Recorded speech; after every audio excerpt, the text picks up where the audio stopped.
ஆள் கேட்டிருக்காங்க. இது அவங்களுடைய கேள்வி. Greeting doctor, how we can make journaling as a coping mechanism for one who is experiencing mental health challenges. So இதுதான் அவங்களுடைய கேள்வியா இருக்கு. முதல்ல நம்மளுடைய பார்வை உளைச்சலை எதிர்கொள்ள படிப்பது இதை படிக்கிறதுன்னு எடுத்துக்கலாமா இல்ல பரவாயில்ல, நீங்க வந்து ஒரு இதா சொல்லிருங்க அப்படியே பொதுவாக அப்படின்னு பார்க்கும்பொழுது. அதான் அந்த கோப்பிங் மெக்கானிசம் தான் வந்து பிரச்சனை வரும்பொழுது எவ்வாறு அதை நீங்கள் எதிர்கொள்கிறீர்கள், இதைத்தான் வந்து கோப்பிங் மெக்கானிசம், அந்த பிரச்சனைகளை எதிர்கொள்ளும் வழி. ஓகே, இதை வந்து பிரச்சனைன்னு வந்து நம்ம முதல்ல சொன்னது வந்து பொதுவில் சொன்னது, அதாவது பொதுவான மனநலத்தை பெறுவதற்கு என்ன செய்ய வேண்டும் அப்படின்னு சொன்னேன். சரி, இப்போ ஒரு பிரச்சனை வந்துருச்சு உங்களுக்கு, அதை நீங்க எப்படி எதிர்கொள்ளணும்னு பாத்தீங்கன்னா, ஓகே, அவங்க என்ன சொல்றாங்கன்னா, பிரச்சனையை மட்டும் பார்த்துட்டே இருக்காங்க. எனக்கு பிரச்சனை வந்துருச்சு, எனக்கு பிரச்சனை வந்துருச்சு சொல்லிட்டே இருக்காதீங்க. பிரச்சனை வந்துருச்சு, அடுத்து நான் என்ன செய்ய வேண்டும், அதை நான் எவ்வாறு தீர்வு செய்ய வேண்டும், அதை நீங்க பாருங்க. அப்ப இந்த தீர்வை நான் அடையாளம் காணும் பொழுது நான் வந்து வாழ்க்கையில வந்து ஒரு ஒரு ஒரு ஒரு கலையை கற்றுக்கொள்வதற்கு எனக்கு ஒரு வாய்ப்பு கிடைக்கிறது. சோ பிரச்சனைகளை வந்து பிரச்சனையாக பார்க்காதீர்கள், தீர்வை பாருங்கள், பிரச்சனைகளை வாய்ப்பாக பாருங்கள். எனக்கு இந்த பிரச்சனை எதிர்கொள்ள எனக்கு ஒரு சந்தர்ப்பம் அப்படின்னு தான் நீங்க எடுத்துக்கணும். அதாவது சொல்றாங்க, don't see problems as problems, see them as opportunities. Okay, வாய்ப்புகாக பாருங்கள். அப்ப அடுத்தது வந்து இந்த பிரச்சனையை நான் எவ்வாறு சரி செய்ய போகிறேன் அப்படின்னு நீங்க பார்க்கணும். அது வந்து இங்கிலீஷ்ல வந்து ப்ராப்ளம் சால்விங் ஸ்கில்ஸ். இதை வந்து ஒரு 5 நிலையில சொல்றாங்க. இது வந்து பிரச்சனை என்ன என்று ஆய்வு செய்யுங்கள். இந்த பிரச்சனை என்ன, இது எங்கிருந்து வந்தது, இதனுடைய மூலம் என்ன, இது எப்படிப்பட்ட தாக்கத்தை எனக்கு ஏற்படுத்த போகிறது, இதனால் எனக்கு என்னென்ன பாதிப்புகள் ஏற்படுத்த போகிறது, இதை நான் வந்து உடனே சரி செய்ய வேண்டுமா, இல்லை நான் அப்படியே விட்டுறலாமா, அப்படியே விட்டா அதனால் என்ன பாதிப்பு. அதனால முதலில் வந்து ஆய்வு செய்யுங்கள், பிரச்சனைகளை முழுமையாக ஆய்வு செய்யுங்கள். அடுத்தது வந்து இந்த பிரச்சனையை எதிர்கொள்ள என்ன செய்ய போகிறீர்கள் என்பதை முடிவு செய்யுங்கள். அடுத்தது இந்த பிரச்சனையை எதிர்கொள்வதற்கு வந்து பாத்தீங்கன்னா பல வழிகள் நீங்க பாத்துக்கலாம்.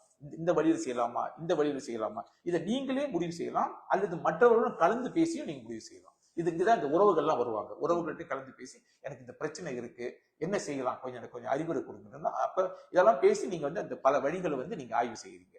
ஓகே, ஆப்ஷன் 1, ஆப்ஷன் 2, ஆப்ஷன் 3, எந்த வழிகளை இந்த பிரச்சனை எதிர்கொள்ளலாம் அப்படின்னு. மூன்றாவது, இந்த ஆப்ஷன்கள் எது சிறந்த வழி என்பதை முடிவு செய்யுங்கள். சூஸ் தி ப்ரீஃபர்ட் ஆப்ஷன் சொல்லுவாங்க. அப்ப இந்த எந்த வழிமுறையில் இந்த பிரச்சனையை நான் சரி செய்ய முடியும் அப்படின்றத வந்து அடையாளம் கண்டு அந்த பிரச்சனையை நீங்கள் களைய வேண்டும், அதை வந்து அமல்படுத்த வேண்டும்.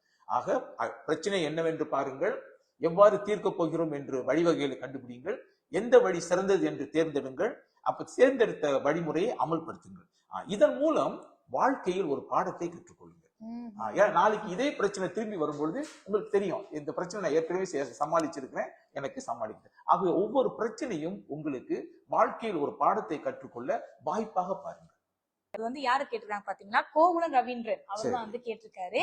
வணக்கம் கோகுலம் ரவீந்திரன், உங்களுடைய கேள்விக்கு மிக்க மிக்க நன்றி. நான் மீண்டும் வந்து அத டாக்டர்கிட்ட வந்து நான் காட்டுறேன். அதாவது இதுதான் generally practice of writing down thoughts, and experience. Right.